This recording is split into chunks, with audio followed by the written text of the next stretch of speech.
എടാ കിങ്ങിണിക്കുട്ട, നീ എന്താടാ മുകളിൽ ചെയ്യുന്നത്? വേഗം ഇറങ്ങി വാടാ. അമ്മയെടുത്ത് ചോറ് വെച്ചിട്ടുണ്ട്, വേണമെങ്കിൽ പോയി തിന്നോ, ഇല്ലെങ്കിൽ മറ്റുള്ള നിന്റെ കൂട്ടുകാർ വന്ന് തിന്നും. ഒരിക്കലും വരാൻ സമ്മതിക്കൂല. ഞാനിപ്പത്തും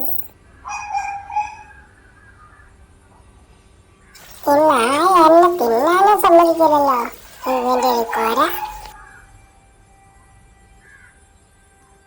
കാക്കയെ നീ കരയണ്ട, നിനക്കുള്ളത് ബാക്കി വെക്കും ഞാൻ.